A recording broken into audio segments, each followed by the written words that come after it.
በእጅ ያለ ወርቅ ከመዳብ ይቆጠራል ይባላልና እዛ ደግሞ መቀደሻ ቦታ አተው ፒሲያቸውን እየከፈቱ ቆሞ የሚያስቀድሱ እንደዚህ እንዳሉ እንሰማለን። ራሳችን ጊዜ አለ በደንብ አለ።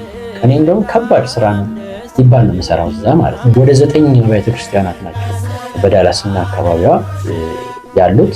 ዳላስ ቴክሳስ ነው የምኖረው እንደምታውቀው። የ9ኙንም ቤተክርስቲያን ሰንበት ትምህርት ቤት ተማሪዎችን ሰብስበን 200 ሰው 150 ሰው ይሆናል በአንድ ላይ ወረብ ምንድነው፣ ሽብሸባ ምንድነው፣ ዝማሬ ምንድነው፣ የቤተክርስቲያን ዜማዎች ምንድናቸው፣ ከበሮ ምንድነው፣ መቋሚያ ምንድነው፣ ጸናጽል ምንድነው እያለን ቁጭ ብለን ነበር። እንግዲህ ስራ እየሰራን በሰው ሀገር እየኖርን ግን በዛ ደረጃ ሰንበት ተማሪዎችን 9 አብያተ ክርስቲያን የምናስተምርበት ሁኔታ ሁሉ ነበር። ማገልገል ይቻላል። ቤተሰቦች ጋር የነበረው ነገር እንዴት ነበር? እነሱ ወደዚህ እንድትመጣ ይገፉ ነበረ ወይስ ደግሞ አንተ ራስህ ገፍተህ ነው? መጀመሪያ አካባቢ የነበረው በእግር ኳስ ደረጃ ትንሽ ከፍ ያለ እንቅስቃሴ የምናደርግ ልጆች ስለነበረን እዛ እንድንገፋ ቤተክርስቲያን ትንሽ ቤተሰብ ቆጠብ አድርጎ ወደዛ እንድናደላ አድርጎን ነበር።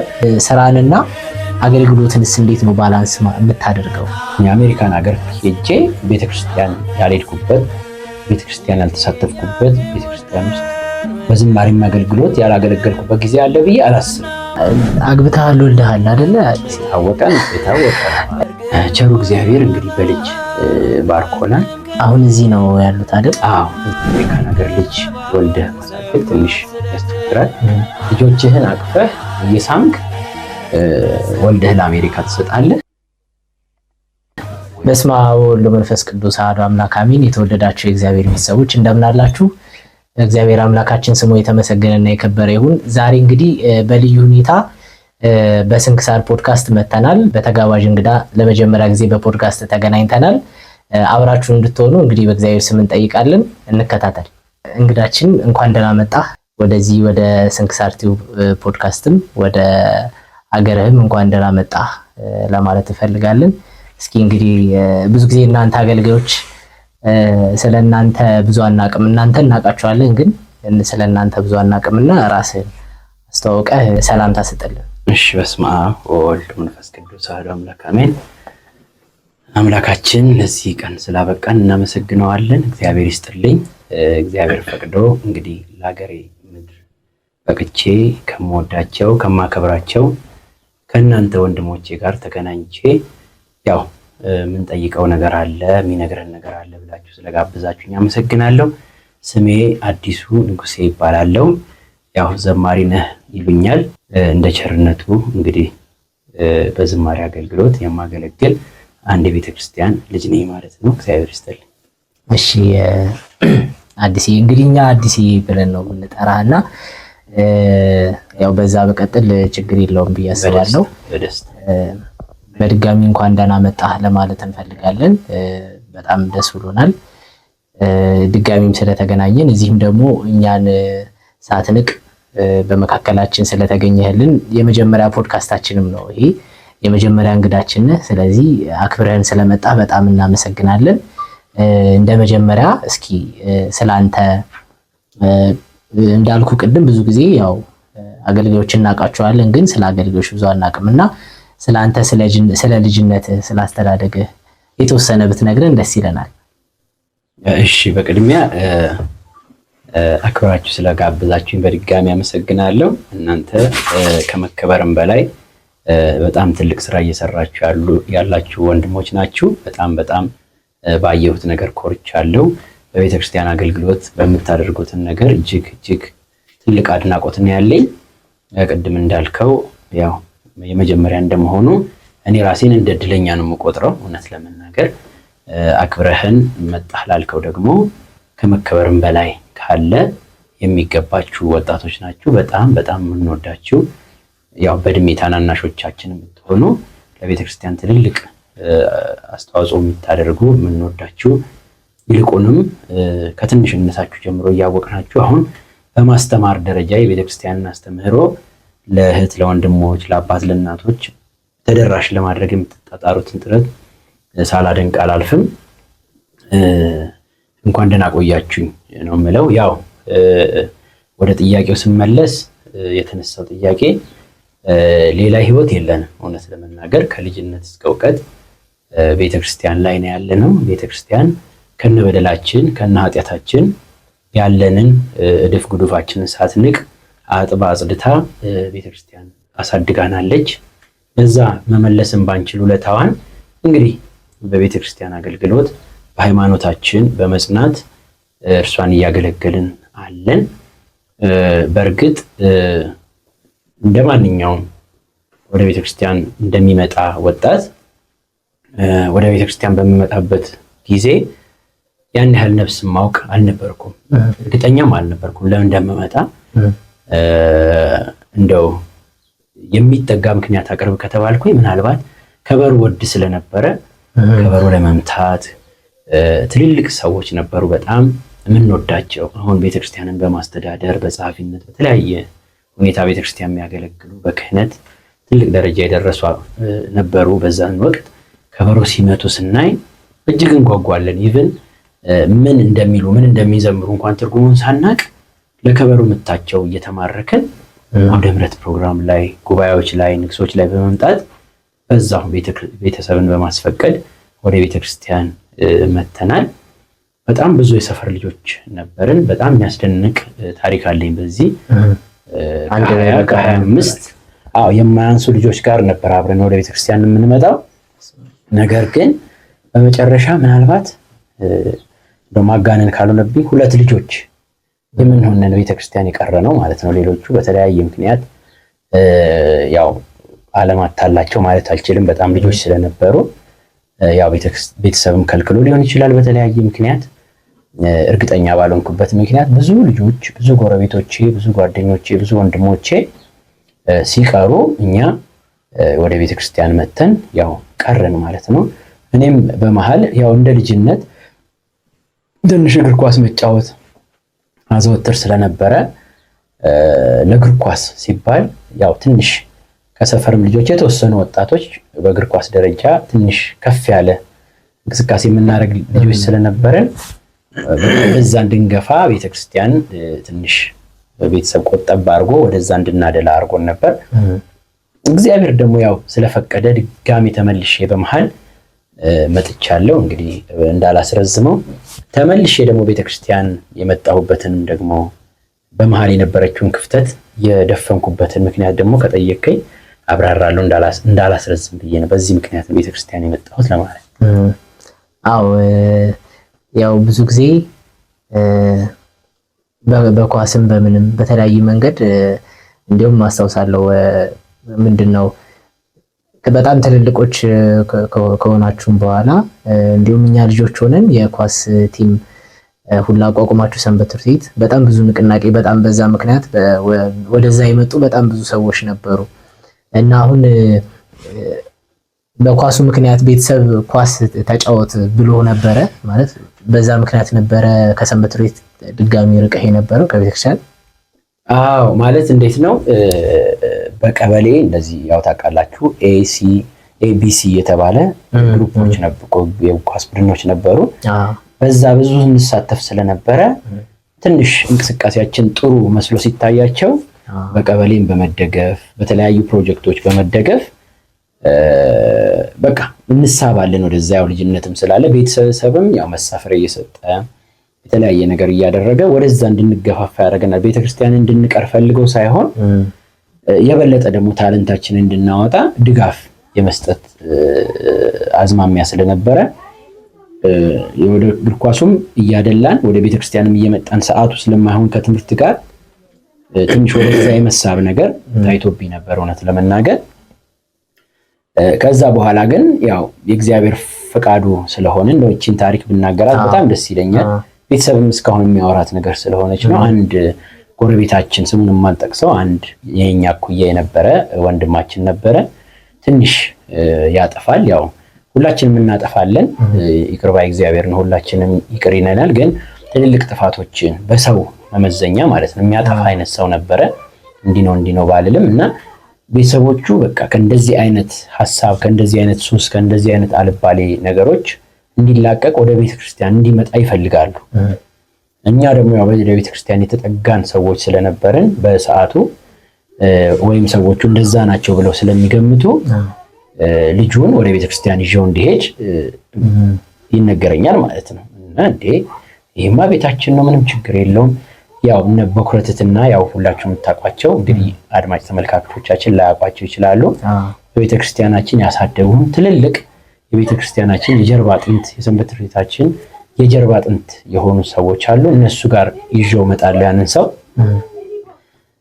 እንመዘገባለን። ድጋሜ ቀዳማይ ካላይ ኮርስ እየተማርን ድጋሜ ከሱ ጋር አብሬ ማለት ነው እየተማርን በደንብ ወደ ቤተክርስቲያን መጠጋት ይጀምራል። እኔ ደግሞ ኳሱን ትቼ ወደዚህ ይሳባለሁ። ያያችሁ የእግዚአብሔርን ቸርነት እና በቃ ለምን አይቀርብኝም ብዬ በጣም የምወደውን ኳስ በጣም ብዙ የለፋውበትን ምናልባት እናንተ ታውቁ ይሆናል ጥሩ ደረጃ የነበርንበት ሁኔታ ነው ያለው በእግር ኳስ። በቃ እሱን እርግፍ አድርጌ ቤተክርስቲያን እንድቀር እግዚአብሔር ፈቀደልኝ። በጣም በሚያስደንቃችሁ ሁኔታ ያ ልቤ እግዚአብሔር በሚፈልገው መሰረት ከሰራኝ በኋላ ልጁ ቀረ ከቤተክርስቲያን። ያ ነገር በጣም ያስደንቀኛል እስከዛሬ። እሱን ለማምጣት ብለህ እሱ ወላንተ ለኔ መምጣት ምክንያት ሆነ። በጣም እስካሁንም እንደው ጸሎታችን እንደው ከደመና ባይዘልም ከኃጢአታችን የተነሳ ግን ለልጁ በጣም እንጸልይለት ወንድሜ ነው። እስካሁን ወደ ቤተክርስቲያንም ወደ ስነ ምግባርም ወደ ራሱ ተመልሷል ብዬ አላምንም። ያው እንዳልኳችሁ በሰው መመዘኛ ነው እያወራ ያለሁት። በጣም ይቅርታ ጠይቃለሁ። የተመለሰ ሰው አይደለም እስካሁን ድረስ ምናልባት 10 ምናምን ዓመት ከዛም በላይ የሚሆን ማለት ነው። በጣም ረጅም ጊዜ ነው። ያልተመለሰ ወንድሜ ነው። ግን ለኔ መምጣት ለኔ ቤተክርስቲያን ጸንቼ እንድቆይ በቤተክርስቲያን አገልግሎት እንድጸና ምክንያት የሆነኝ ወንድሜ ነው። በዛ ምክንያት ነው ወደ ቤተክርስቲያን የተመለስኩት። እቺን ታሪክ ሳወራት በጣም ሁሌ ደስ የሚለኝ ነገር ነው። ለዛ ነው ካስረዘምኩ እንግዲህ ልክ ነው። ብዙ ጊዜ ምንድነው በዚህ አያይዘ እንድናወራ የምፈልገው ልጆች ሆነን ብዙ ጊዜ ወላጆች አሁን ብዙ ወላጆች አሉ ወደ ሰንበት ቤት ላይ ቤተክርስቲያን ላይ ያላቸው አመለካከት ትንሽ ኔጌቲቭ የሆነ ወደዛ ልጆች ሲሄዱ የሚበላሹ የሚመስሏቸው ምናምን እና ከባድ ነው። አንዳንድ እንትን ልጅ በጣም ገፍቶ ራሱ ገፍቶ ነው ወደ ቤተክርስቲያን ወደ ሰንበት ቤት የሚመጣው። አንዳንድ ደግሞ ወላጅም የሚያመጣውም ደግሞ አለ እና ያንተ እንዴት ነበረ? ቤተሰቦች ጋር የነበረው ነገር እንዴት ነበር? እነሱ ወደዚህ እንድትመጣ ይገፉ ነበረ ወይስ ደግሞ አንተ ራስህ ገፍተህ ነው? መጀመሪያ አካባቢ የነበረው እንዴት ነበር? እንዳልኳችሁ ነው። ከቤተሰብ የደረሰብኝ እንዲህ ነው የምለው አስተዋጽኦ ወይም ተጽዕኖ አልነበረም። እውነት ለመናገር ማለት ለመምጣቴም አስተዋጽኦ ያው ስለ እውነት ስለሆነ የምናወራው ቤተሰቤ እውነት ለመናገር በእናቴ እጅ ነው ያደግኩት። እግዚአብሔርን አመሰግነዋለሁ። በጣም ነፃ የምታደርግ በጣም ዘመናዊነትን ከስነ ምግባር ጋር አስተባብራ የያዘች ጥሩ እናት ናት ያለችኝ። በቃ ፍቃዳችንን አትከለክለንም። እውነት ለመናገር ማድረግ የፈለግነውን ነገር እናደርጋለን። ይሄ ደግሞ አሁን ላለን ማንነታችን በጣም ጠቅሞናል ብዬ ሁሌ የምመሰክርበት አይነት አስተዳደግ ነው ያሳደገችን እናታችንን። በዚህ በጣም በጣም በጣም እጅግ አድርጌ ላመሰግናት ወዳለሁ። ምንድነው በቃ ሂዱም አትልም፣ አታስገድድም፣ አትሂዱም ብላ አትከለክልም።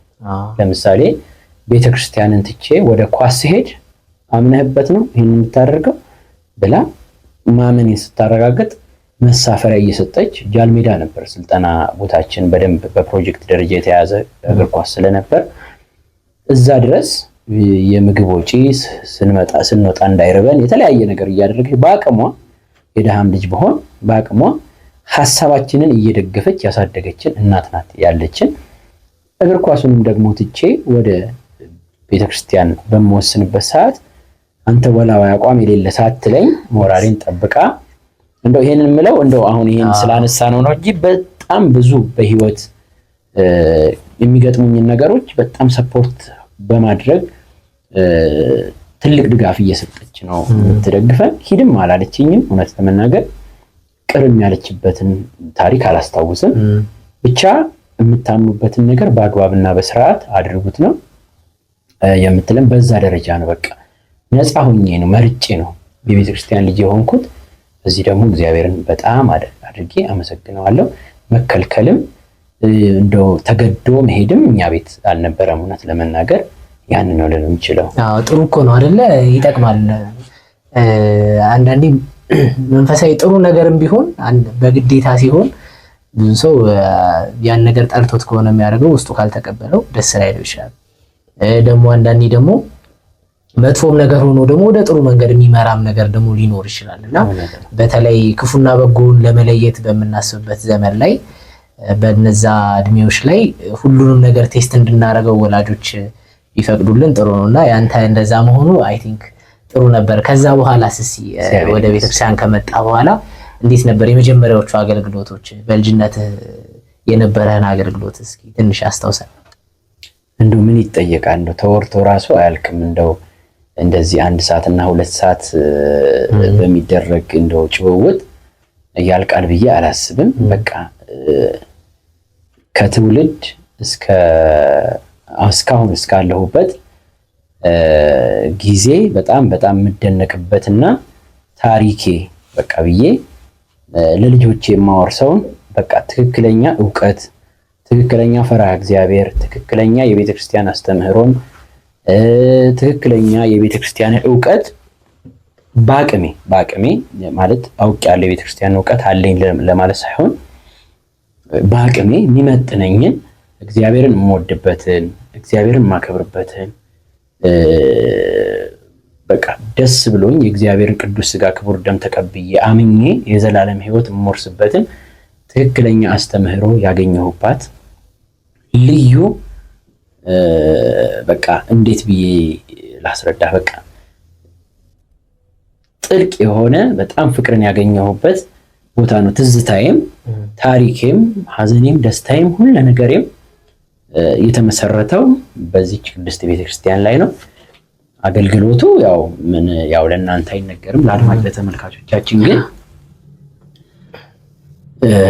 በጣም ጤነኛ የሆነ ማለት አይምሮአችንን እንድንጠብቅ። አሁን ብዙ ጊዜ ዓለም እየተቸገረች ያለችው በምንድን ነው? አይምሮን መጠበቅ እንደ ሞኝነት እየተቆጠረ ብዙ ሰዎች ዓለም በምትሰጣቸው አርቲፊሻል ነገር ብቻ አይምሮአቸውን እየመሩ ብዙ ችግር እየተፈጠረ ያለበት ዘመን ላይ አይምሮአችንን እንዴት መጠበቅ እንዳለብን፣ ትህትና ምን እንደሆነ፣ አገልግሎት ምን እንደሆነ፣ ዝማሬ ምን እንደሆነ፣ የቤተክርስቲያን አስተምሮ ምን እንደሆነ እያንዳንዱን ነገር በጥልቀት እያስተማረች አገልግሎታችንን ወደን እንድናገለግልን ብቻም ሳይሆን አገልግሎታችን መልስ የሚያሰጠን በቃ የእድጋታችን መሰረት። አሁን ለምሳሌ ቅዱስ ሩፋኤል ለጳጉሜ ሲዘምር እርግጠኛ ነን በቃ ዝናቡ ሲመታን እንደሚያሳድገን አይደል? ልክ እንደዛ የቤተክርስቲያን አስተምህሮና ቤተክርስቲያን የምትሰጠን እንደው ሰንበት ትምህርት ቤትን ብዬ ባወራ አያስነቅፍም።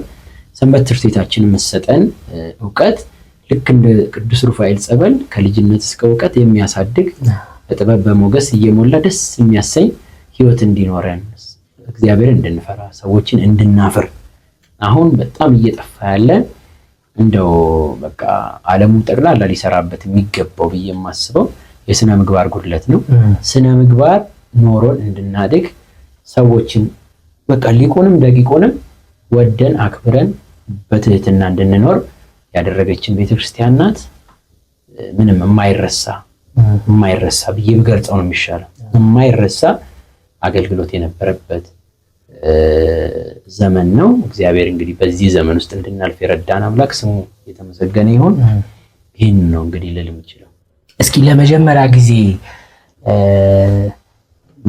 ልብሰ ስብሐት ወይም ደግሞ የአገልግሎት ልብስ ለብሰ የዘመርክበትን ወይም ደግሞ ለመጀመሪያ ጊዜ ወደ ቤተክርስቲያን ወደዚህ ወደ አገልግሎት የመጣ ብዙ ጊዜ እቺ ቀን አትረሳም፣ ደግሞ ማናስታውስም ሊሆን ይችላል እና ለመጀመሪያ ጊዜ ወደ አገልግሎት የገባህበትን ቀን፣ ጊዜ፣ ሁኔታ ታስታውሰዋለህ?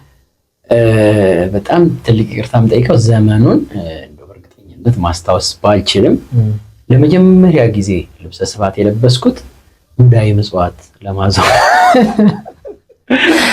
እንዳዘጋጃችሁ እና እንደው ፈገግ ማለት ነው ማለት ሲሪየስ እንዳይሆን ጭውውት እንዲሆን ብዬ ነሳት። በጣም አረሳውም በፍጹም ማረሳው ሁኔታ ነው። አረንጓዴ ነው ዩኒፎርሙ፣ በነጭ ካባ ነው፣ ድግድጋት እንኳን አይደለም። እሱን ዩኒፎርም ነው የለበስኩት።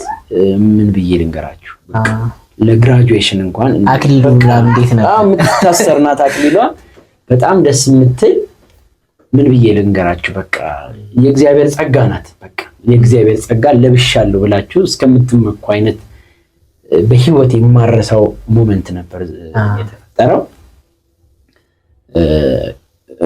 በዛ እድሜ በእርግጠኝነት የማስታውሰው ሙዳይ ምጽዋት እንኳን መሸከም አልችልም፣ አቅም አልነበረኝም በሰዓቱ ማለት ነው። በቃ አልነበረኝም፣ በጣም እርግጠኛ ነበርኩ። ግን ልብሰ ስብሐቱን ለመልበስ እና ሙዳይ ምጽዋቱን በምእመናን መካከል ለማዞር የነበረኝ ጉጉት እንደው በጣም ማስታውሰው እንደው በዛው ዩኒፎርሙ ረጅም ነበር። በዛ ላይ ከባድ ሙዳይ ምጽዋት ነው ያስኩት። በቃ መደነቃቀፉን በደንብ አስታውሰዋለሁ። አክሊሉ ራሱ አይን የሚሸፍን በትክክል እንደዚህ ዞሮ ራሱ ታስሮ ይሰፋን ነበር። እንደዛ አይነት ነገሮች ነው ማስታውሰው። ከዛ በኋላ በጣም ብዙ ጊዜ እዚህ ለሆሳና በደንብ አስታውሳለሁ የነበሩትን ሁኔታዎች። ትልልቆች ነበሩ ዩኒፎርም የሚለብሱት። እንደዚህ ለሰንበት ቤት ውስጥ ለሚዘጋጁ ዝግጅቶች ምናምን ካልሆነ ትንሽ ያስቸግራል እኛ ዩኒፎርም ለመልበስ። ከዛ ውጪ በአመት ምናልባት 2 ጊዜ 3 ጊዜ ሊሆን ይችላል የምንለብሰው። ግን ያን በጉጉት ስለሆነ የምናደርገው እንደነገርኩ ነው። እንደው አንድ ሰው ከዩኒቨርሲቲ ሲመረቅ ያለው እንደው ደስታን የሚፈጥር አይነት ደስ የሚል ስሜት ነበር። ያንን አስታውሳለሁ። በዛ እንግዲህ ከዛ በኋላ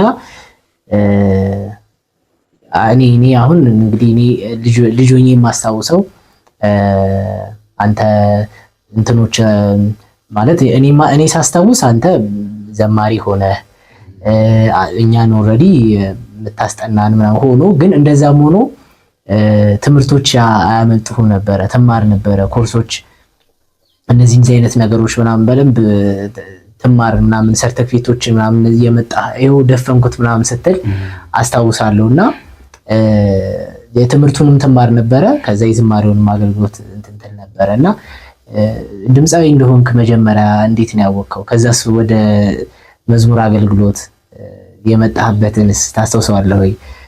ማይክስ ደግሞ እንዴት ለመጀመሪያ ጊዜ ጨበጥክበትን ይሄንን ስቴፑን ታስታውሰዋለህ?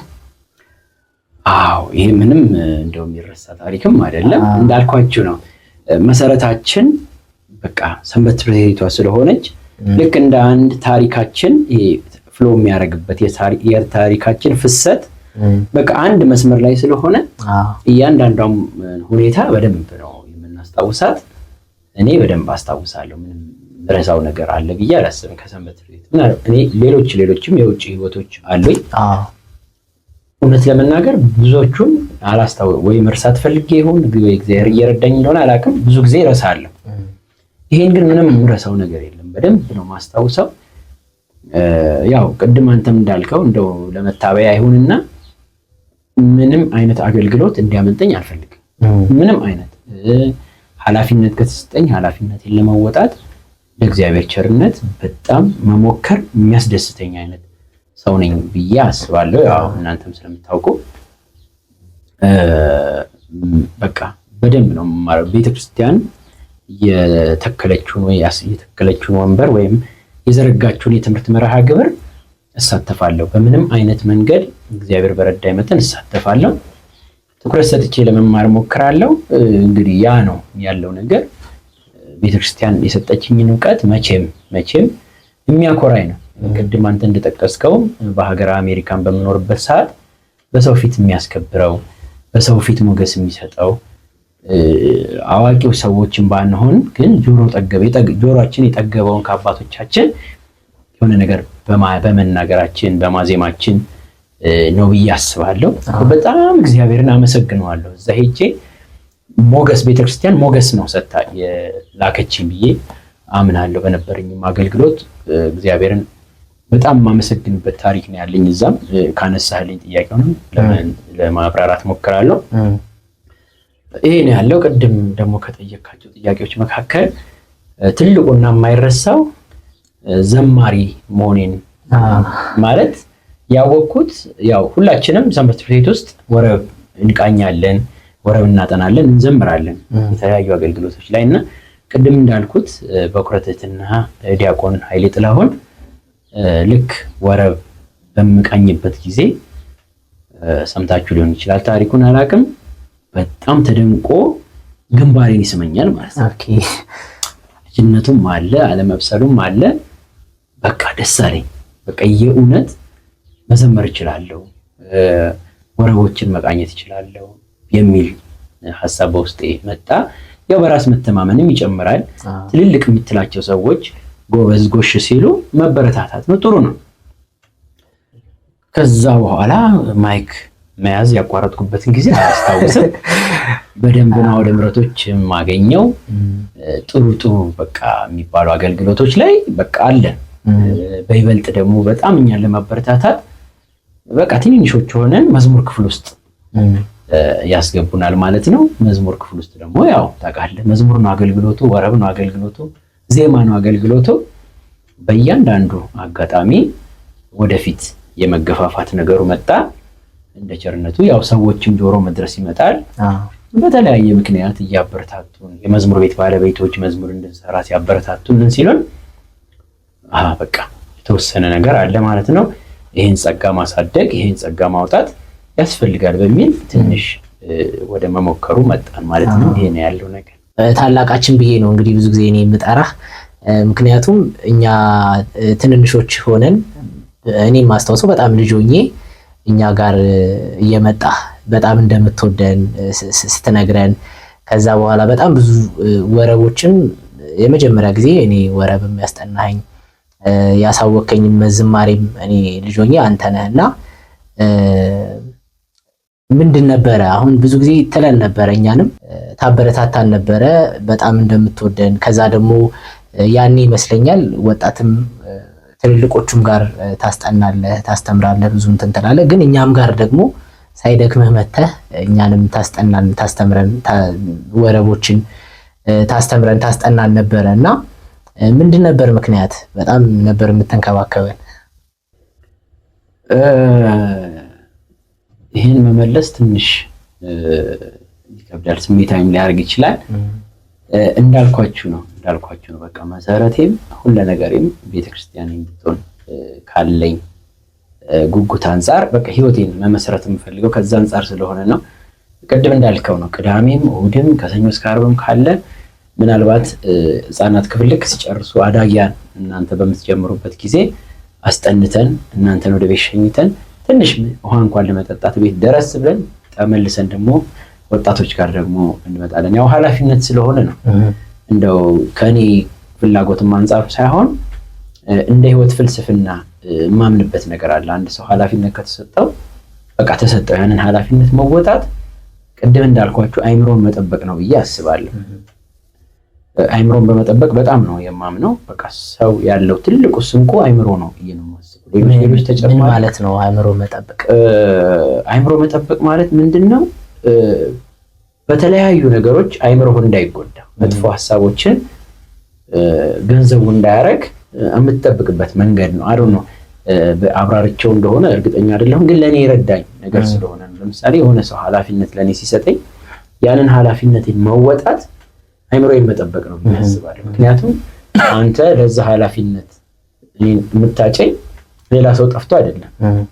ይሄ ሰው ኃላፊነቱን ብሰጠው ይወጣል ብሎ ነው የሚሰጠኝ ያንን ኃላፊነት። ኢቭን እድሜያችን በቂ ነው ካሉት ትልልቅ ዕውቀት ካላቸው ሰዎች ጋር ሲነጻጸር እድሜያችን ራሱ ልክ አልነበረም፣ ታስታውሱ ከሆነ ማለት ነውና የመዝሙር ክፍል ኃላፊ ያደርጉናል፣ የመዝሙር ክፍል ንዑስ ያደርጉናል፣ የህፃናትና የአዳጊያን ክፍል ተጠሪ ያደርጉናል።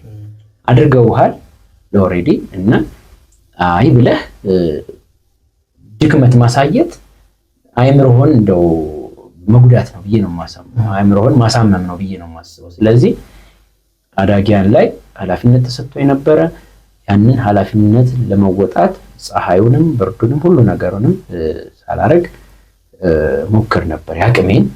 ቅድም አንተ እንዳጋነንከውም ባይሆን ያቅሜን ግን ሞክር እጣጣር ነበረ።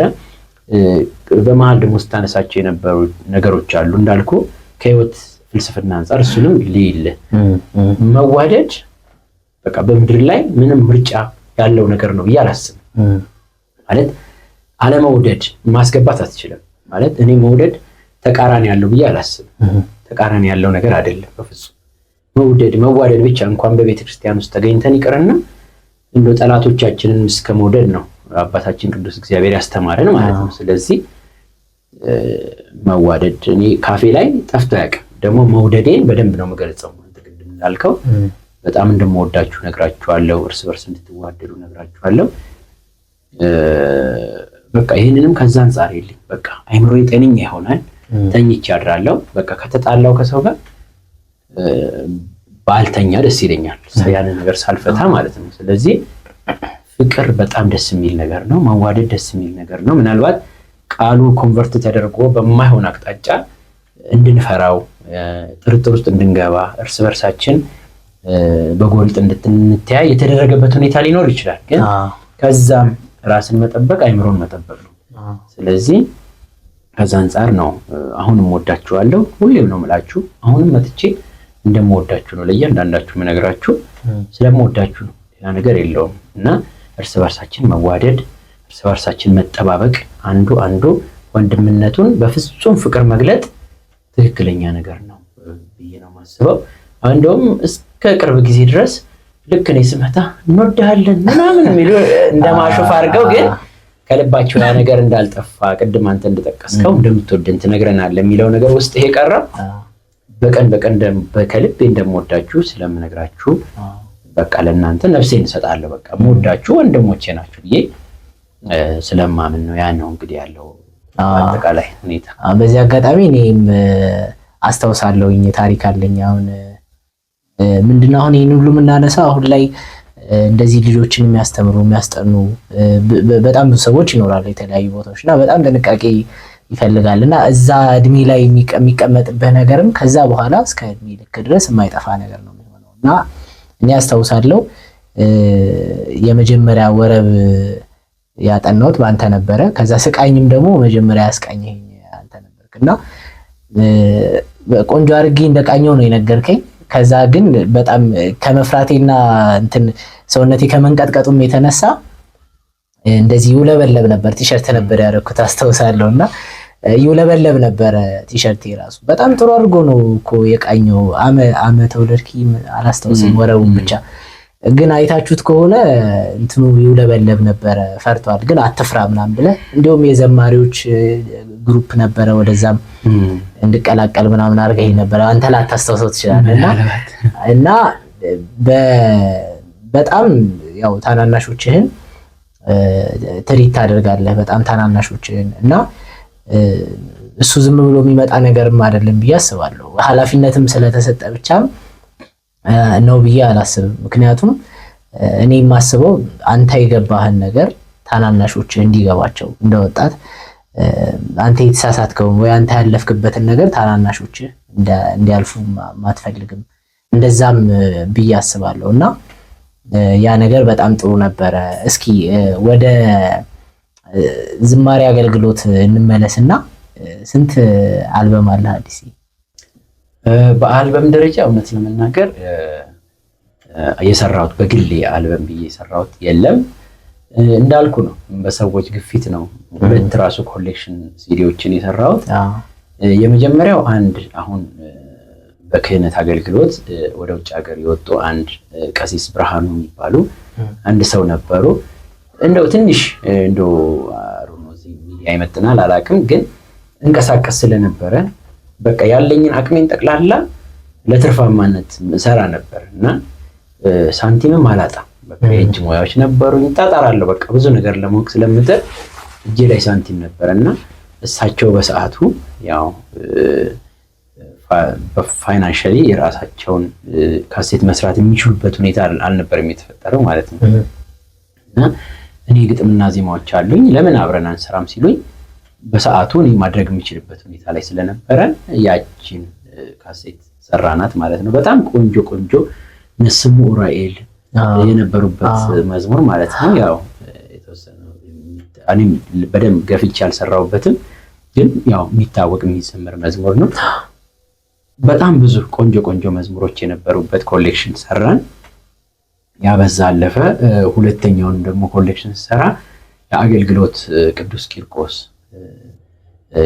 ሰፈር አሁን ምን እንደሚባል አላውቅም፣ አሁን ባለው አጠራሩ እዛ ቤተክርስቲያን ሄጄ በማገለግልበት ሰዓት አሁን በዝማሬ አገልግሎት የምናውቃቸው ወንድማችን ዲያቆን ገዛኸኝ እና ሰለሞን አቡበከር ባሉ ሁለት ወንድሞች አገልጋይ ዘማሪያን ልክ እንደዚህ አይነት ኦፈር ያቀርቡልኛል ማለት ነው። ለምን በከኛ ጋር መዝሙር አሰራም የሚል ጥያቄ ጠየቁኝ። ያው እኔ ያው ፋይናንሻሊ ተጋግዘን ያቺን ነገር ሰራን ማለት ነው። እንደውም እሱ በደንብ ለሶስት ሆነን በቃ ምናልባት 3 ሳምንት 4 ሳምንት የፈጀ ስራ ነው። መዝሙሩም ግጥምና ዜማውም እንደውም የቅድስት ሐናና ኢያቄም የሚል መዝሙር አስጨምሬ በግድ ተጽዕኖ ፈጥሬ ሐናና ኢያቄም በደንብ የሚታወቅ መዝሙር ነው። እሱን አስጨምረን ወደ መዝሙር ስራ ሄደን 3-4 አንድ ወርም አልሞላም። ቪዲዮ ስራውም የስቱዲዮ ቀረጻውም ሁሉም የመዝሙር ስራዎቹ ተስተካክለው በህዝቡ ላይ ተሰራጨ ማለት ነው። ቆንጆ የሆነ የረዳአና አምላክነ በሚል መጠሪያ ቆንጆ ሆኖ የተሰራጨ መዝሙር ሰራን። ወደ ጥያቄው ስመለስ ግን እኔ ራሴን ችዬ የሰራሁት አልበም አልነበረኝም። ምናልባት ከተጠየቅኩ ምክንያቱንም አብራራለሁ። ያልሰራሁበትን ምክንያት እንግዲህ ከኋላ ያሉ ጥያቄዎች ጋር አብሮ ይመጣል ብዬ ስለማስብ አብሬ ያያይዤ መልሳለሁ። አዎ፣ አይ በወቅቱ በጣም ያን ያህል ብዙም ዝማሬዎች አልነበሩም። አሁን ላይ በጣም ብዙ ዝማሬዎች አሉ እና በወቅቱ በጣም የተወደደ እንትን ነበር። ሶስታችሁም የዘመራችሁትን ያስታውሳለሁ። አሁን ላይ ራሱ በጣም ብዙ ሰው የሚጠቀምበት የሚዘመር እስኪ ከመዝሙሮች መካከል በጣም የምትወደው የትኛው ነው ይሄን ጠይቀስ? በጣም ለያቸው ብዬ ማስበው የለም እውነት ለመናገር ግን ደስ ብሎኝ የምዘምረው ሐናና ኢያቄም በስለት ያገኙሽ የሚለው ነው። ያው እናቴ ያሳደገችኝ ምንም ከወላጅ እናቴ በይበልጥ እንጂ ባላነሰ ሁኔታ በቃ በውስጤ ሰርጻ ያለች የቅድስት ድንግል ማርያም እናት ቅድስት ሐናን ያው በዝማሬ ያወደስንበት መዝሙር ነው። ሰዎችም ጆሮ በደንብ ደርሷል ብዬ የማስበው መዝሙር ስለሆነ እሱንና ስለ ቅዱስ ገብርኤልም የተዘመረ መዝሙር አለ። ግን ሐናና ኢያቄም የሚለው መዝሙር እጅግ ደስ ብሎኝ የዘመረው መዝሙር ነው። ሁላችንም በጣም የምንወደው ነው። ብዙ ጊዜ የተለመዱ ዝማሬዎች ነው። አሁን እንዲሁም ወደ በኋላም እናነሳዋለን። የተለመዱ ዝማሬዎች ነው ብዙ ጊዜ የምንሰማውና አሁን ቅድስት ሐና ቅዱስ ኢያቄም ብዙ ሰውም እንትን አይለም አያውቃቸውም። ስለነሱም የተዘመረ ያን ያህልም ዝማሬ የለምና እሱን እኛም በጣም የምንወደው ነው። ሌሎችም በዛ ጊዜ የወጡት እንዳልከው ቅዱስ ገብርኤል ስለቴን ሰማ የሚለው በጣም ብዙ ሰው የሚዘምርበት እንዲሁም የህብረት ዝማሬዎች ላይ የማህበር ዝማሬዎች ላይ በጣም ብዙ ሰው የሚጠቀምበት ዝማሬ ነውና በዛ ጊዜ ደግሞ ቅድም እንዳልከው ብዙም ዝማሬዎች እንደዚህ አልነበሩምና በወቅቱ በጣም ጥሩ ነው ያደረጋችሁት የነበረው። ከዛ በኋላስ የነበረ አገልግሎት ምን ነበረ ይመስለኛል? ቅድም ነካ አድርገዋል። በዝማሬና በቤተክርስቲያን አገልግሎት ብቻ ሳይሆን ደግሞ የእጅ ሙያም ነበረ። በጣም ባለሙያ ነህ፣ እሱን እናውቃለን። በሱም ደግሞ ብዙ ታሪኮችም እንዳሉ አውቃለሁና ስለሱም አያይዘህ ብትነግረን ደስ ይለናል። ምክንያቱም በሁለቱም በኩል የተሳለን ሰይፍ መሆን ስላለብን ስለሱም አያይዘህ ብትነግረን።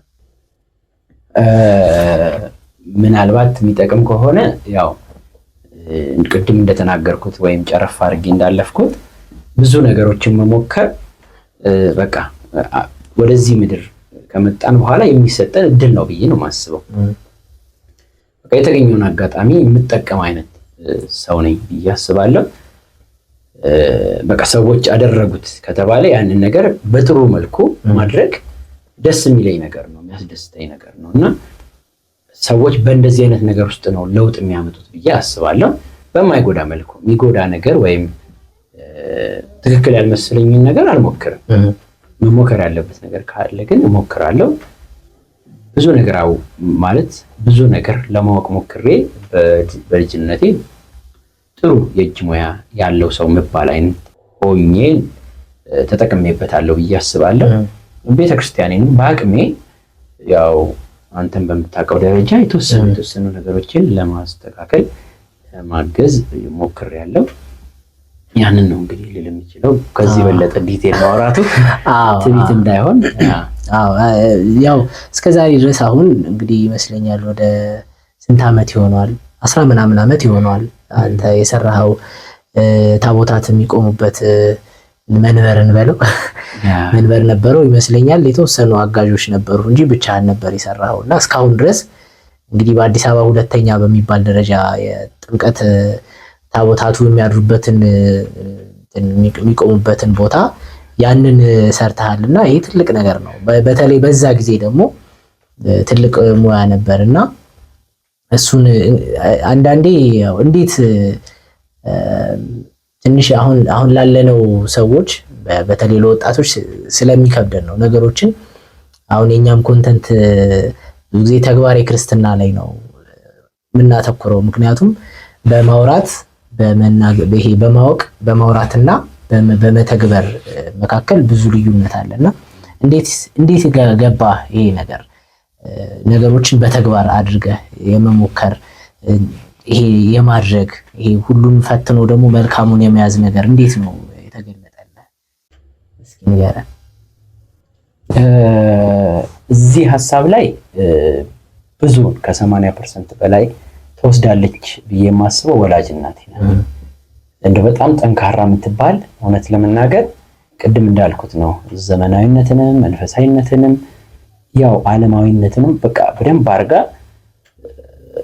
በቃ የተረዳች ብዬ የማስበው ያው በእኔ ሚዛን ማለት ነው የተረዳች ብዬ የማስባት እናት አለችኝ። በጣም ጠንካራ ናት፣ ስራ ወዳድ ናት፣ ስራ እንድንወድ መንፈሳዊ ናት ብዬ አምናለሁ። መንፈሳዊነትን እንድንወድ እግዚአብሔርን በጣም ትፈራለች። እግዚአብሔርን እንድንፈራ እንድናከብር ሰውን በጣም ትህት ናት። በትህትና ነው ሰውን የምትቀርበው።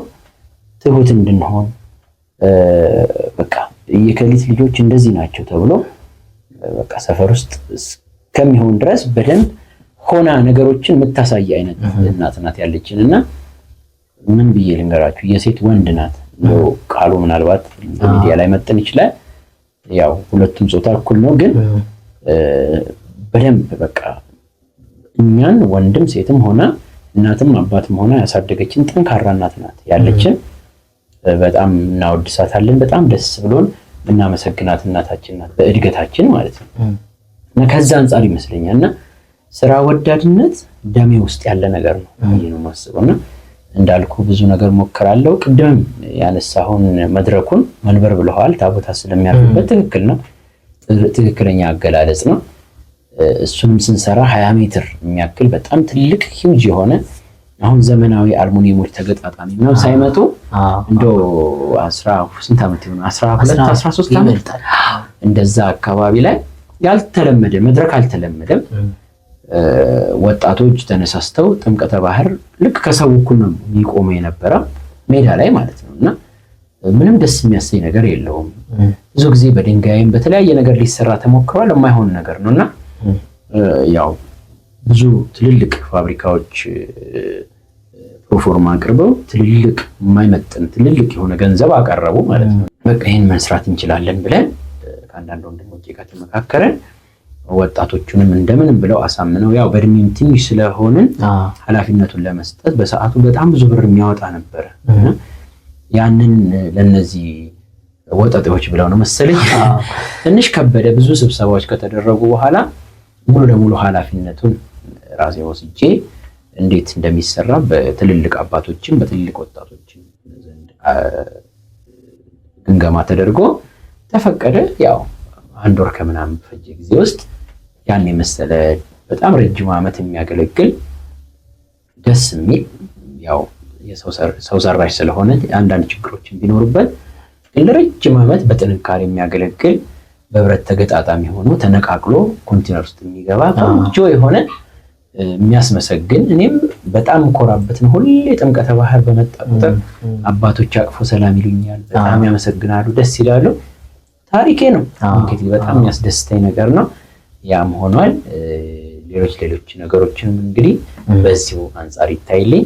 በቃ ለቤተ ክርስቲያን ከተባለ ምንም ነገር ማድረግ የወጣቱ የሰው ሁሉ የህይወት ፍልስፍና መሆን አለበት ብዬ አምናለሁ።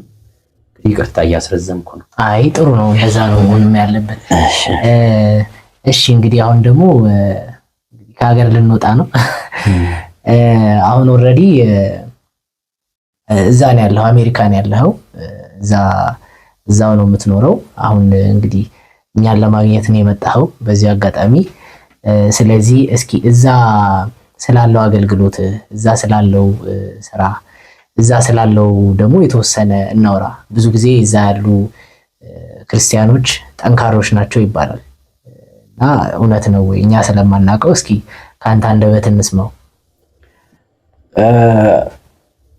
አዎ ብል የተሻለ ነው ብዬ አስባለሁ። ማለት እንደሚባለው ከሀገር ከመውጣት ጋር መያያዝ አለበት ብዬ ክርስትና ከማያምኑት ሰዎች አንዱ ነኝ።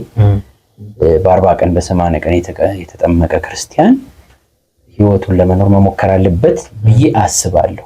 ሌላም እይታም ቢኖረኝ ኃጢአተኞች ነን፣ ብዙ በደል እንሰራለን። ግን የተቀመጡልን ነገሮች እስካሉ ድረስ በንስሐ ራሳችንን እያጸዳን ንጹህ ሰው ስለሌለ ራሳችንን በተፈጠረልን ማለት በተመቻቸልን እድል ራሳችንን እያጸዳን ወደ መንፈሳዊነት መሮጥ የሁላችንም ግዴታ መሆን አለበት ብዬ አምናለሁ።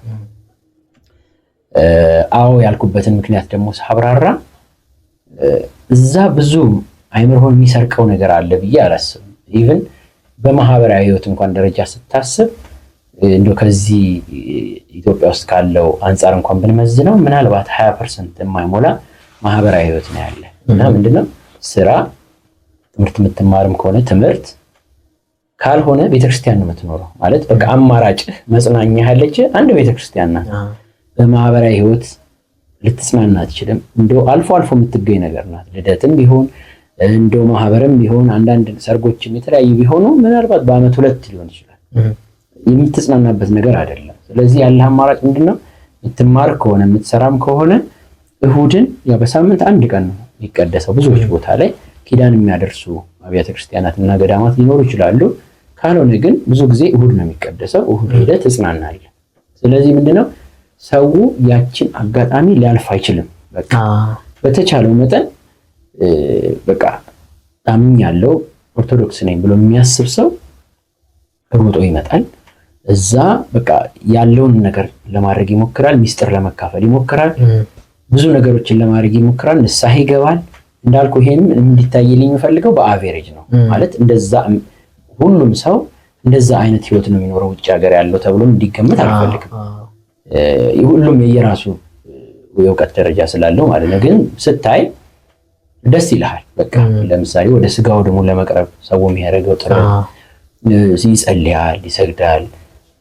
ራሱን ወደ መንፈሳዊ ህይወት ለመጎተት ወይም ከእግዚአብሔር እቅፍ ስር ራሱን ለማድረግ እንደ ቸርነቱ ይሞክራል ማለት ነው እና ከዛ አንፃር ነው ለምሳሌ ወደ አረብ ሀገራት ስትመለከት 70-80% ክርስቲያን በቃ ጥረት ሲያደርግ ትመለከታለህ። ከዛ አንፃር ነው ምናልባት እንደው ያው የራሱ ጥናት ስላልተሰራለት እንደው ግምት እንዳይሆንብኝ እንጂ በደንብ ብናጠናው ኢትዮጵያ ውስጥም በጣም ብዙ ወደ መንፈሳዊነት የሚያደሉ አይነት ህይወት እንደው ብዙ ኢትዮጵያውያን ስላሉና እዛ አነስተኛ ኢትዮጵያውያን ስላሉ ነው ይሄ የመጉላቱ ነገር የመጣው እንጂ ኢትዮጵያ ውስጥም ብዙ ክርስቲያኖች ወደ እግዚአብሔር ለመቅረብ ይሞክራሉ። እንደኔ አይነት ሰነፎችም ደግሞ ትንሽ ወደ ኋላ ያፈገፍጋሉ። ከዛ አንፃር እንዲታይ ነው። በጣም ኤግዛጀሬት አድርገው አጋነነው ማየትም የተገባ አይደለም። እንደው ደግሞ የሰውንም ጥረት ደግሞ አኮስሶ ማየት ትክክል አይደለም። ብዙ ጊዜ ይሄ ነገር ስለሚነሳ ስለማይ ነው በቃ ያለችን አማራጭ እሷ ስለሆነች ሩጫችን ሁሉ ወደ ቤተክርስቲያን ነው። ከዛ አንፃር ቢታይ አዎ ይሄንን ያነሳሁት ለምንድን ነው ብዙ ጊዜ ያው እዚህ ያለን በየቀኑ ቅዳሴ ያለ በየቀኑ ቤተክርስቲያን መሄድ እንችላለን። ብዙ አማራጮች አሉና በእጅ ያለ ወርቅ ከመዳብ ይቆጠራል ይባላልና ያው እዛ ደግሞ ሰዎች ኢቭን መቀደሻ ቦታ አጥተው ፒሲያቸውን እየከፈቱ ቆሞ የሚያስቀድሱ እንደዚህ እንዳሉ እንሰማለን። ወደ ቤተክርስቲያን የሚሄዱት ደግሞ እንዳልከው ቅድም ንስሐ ለመግባት ስጋው ደሙን ለመቀበል ሲጣጣሩ፣ ልጆች የወለዱ ደግሞ ልጆቻቸውን የአብነት ትምህርት ግዕዝ ምናምን እንደዚህ ለማስጠናት ሲሞክሩ ምናምን እናያለንና እዚህ ደግሞ አጠገቦቻችን ያሉ ቤተሰቦቻችን እንዲህ ያሉ አለ የምናውቃቸው እና እንደዛ ሳይሆን ሲቀር አንዳንዴ ወደዛ መሄድ ይሻላል የሚልም ነገር አለና ያንን ለማንሳትና እኛ እዚህ ያለን ነገር እንድንጠቀም እንዳነሳኸው እሱን እንትን ለማድረግ ነውና እዛም ስላለህ አገልግሎት እሰማለሁ በደንብና እስኪ እዛ ስላለህ አገልግሎት የተወሰነ ንገረንና ስራንና አገልግሎትንስ እንዴት ነው ባላንስ የምታደርገው? አው ቀላል ነው። እውነት ለመናገር ስራንና አገልግሎትን ባላንስ ማድረግ በጣም ቀላል ነገር ነው ብዬ ነው የማስበው። እንደው የአይምሮ ጉዳይ ነው እንጂ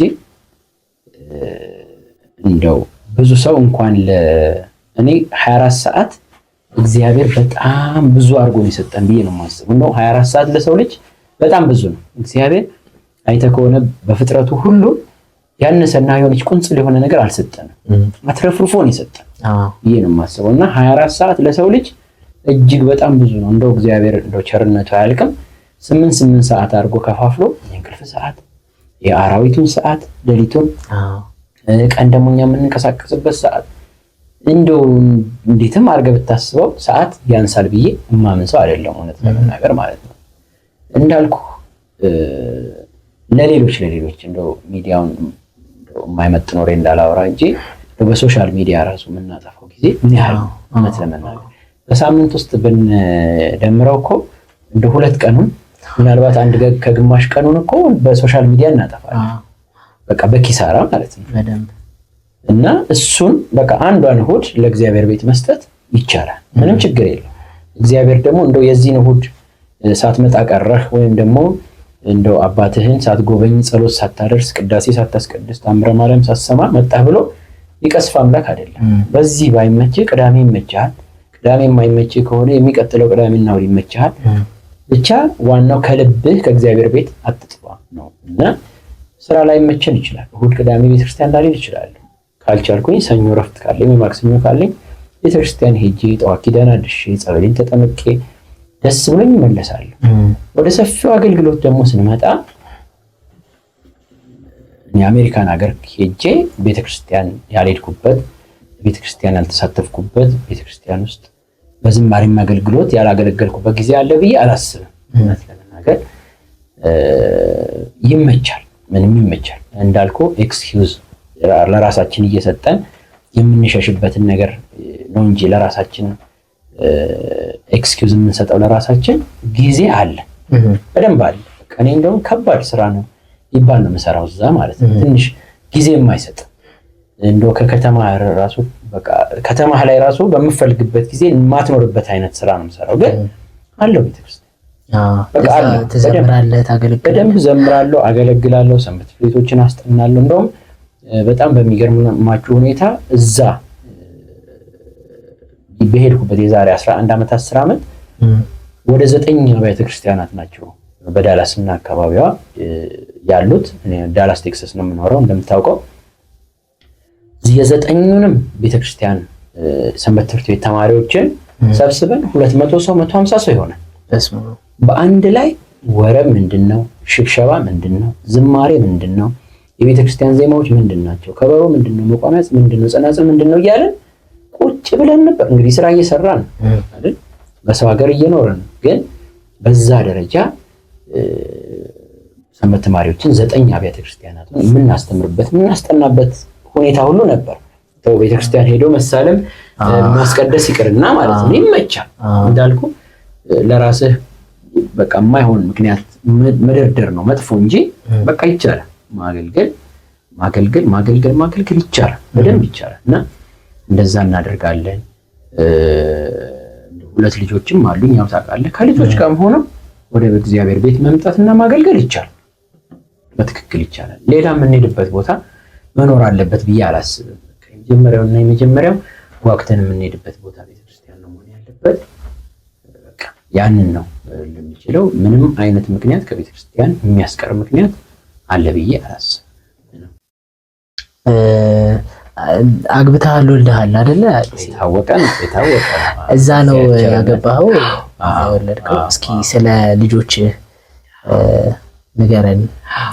እግዚአብሔር የተመሰገነ ይሁን። ቸሩ እግዚአብሔር እንግዲህ ኃጢአታችንን ሳይቆጥር በደላችንን ሳይቆጥር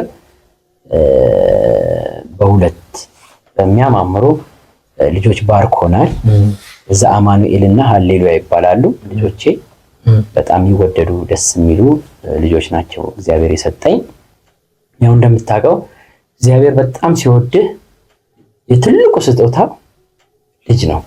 በቃ ማንም ሰው ከልጅ የበለጠ ስጦታ አለው እግዚአብሔር ብሎ በምድር ላይ ማለት ነው በምድር ላይ ከልጅ የበለጠ ስጦታ አለው ብሎ ቢከራከር ሰው አለ ብዬ አላምንም። ለመናገር ቸሩ እግዚአብሔር እንግዲህ በልጅ ባርኮናል። ሁለት ልጆች አሉኝ። ይሄን እንግዲህ ያለው ነገር አሁን እዚህ ነው ያሉት አይደል? አዎ እዚህ ይኖራሉ። እንዳልኩህ አሜሪካን ሀገር ልጅ ወልደህ ማሳደግ ትንሽ ያስቸግራል። በእርግጥ ከቤተሰብ ከእናት ከአባት መለየት ትንሽ ቢያስቸግርም ግን ኢትዮጵያ ውስጥ ስነ ምግባር አውቀው ፈሪሃ እግዚአብሔር ኖሯቸው ለእናት ለአባት መታዘዝ ለምደው ማድረግ የሚችሉት እዚህና እዚህ ብቻ ነው። ስለዚህ ምርጫ ይቀርብልሃል። ልጆችህን አቅፈህ እየሳምክ ወልደህ ለአሜሪካ ትሰጣለህ ወይም ደግሞ ለሌሎች ማለት መሆን አለበት ለማትለው አልባሌ አስተሳሰብ አሳልፈህ ትሰጣለህ። ያለበለዚያ ደግሞ ምራቅህን ዋጥ አድርገህ ናፍቆትን ቻል አድርገህ በእግዚአብሔር በሚመለክባት ቅድስት በሆነች ሀገር ልጆችህን በሰላምና በደህንነት ታሳድጋለህ። ያው እናቴም ቤተሰቦችም ስላሉ ያው እንደምታየው ቶሎ ቶሎ እየመጣሁ ነው።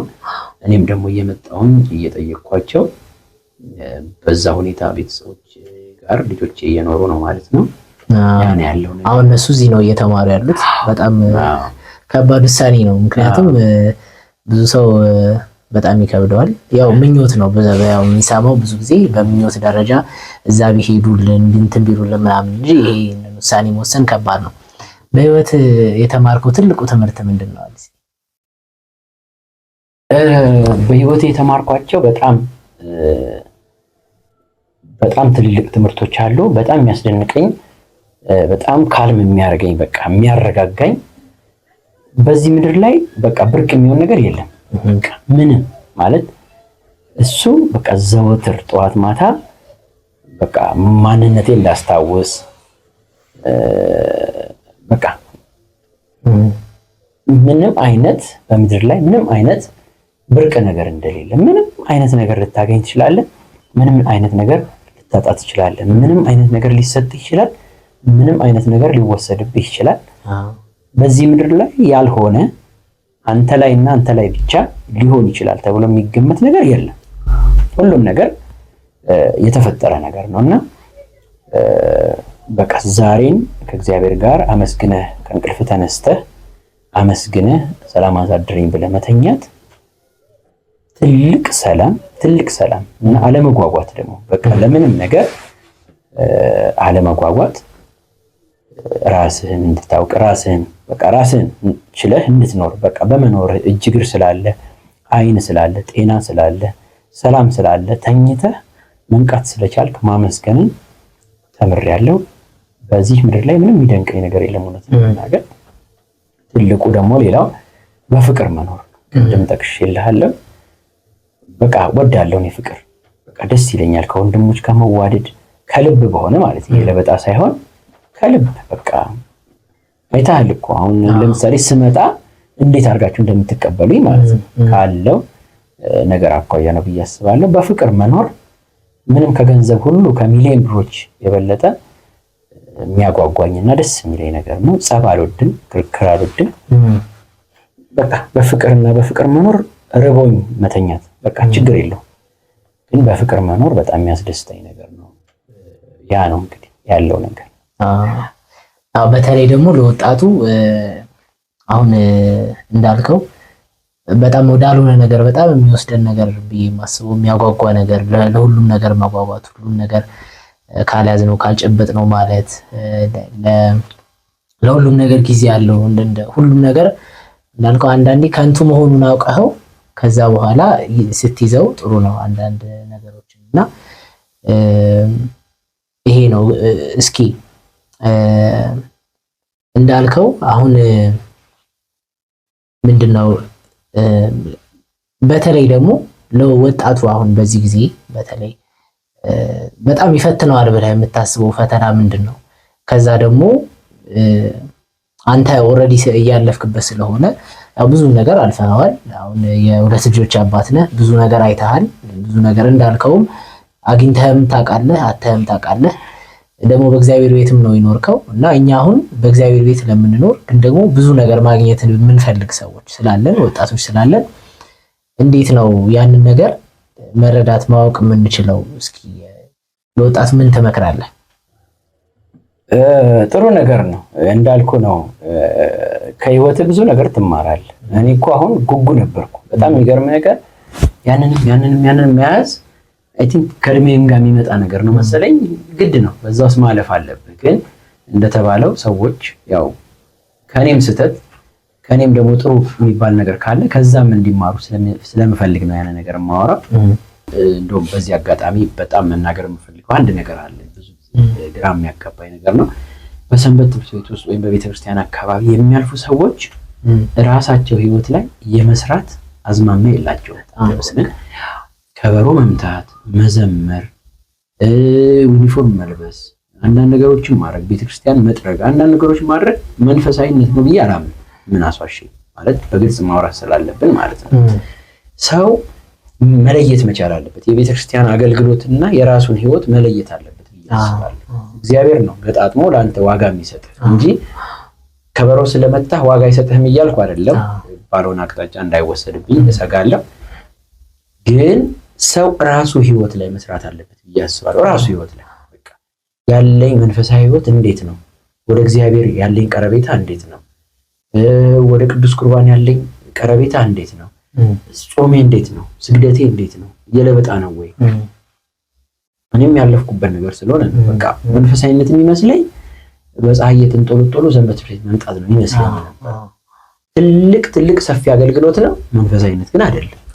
አየህ ልዩነቱ ማወቅ አለበት ሰው።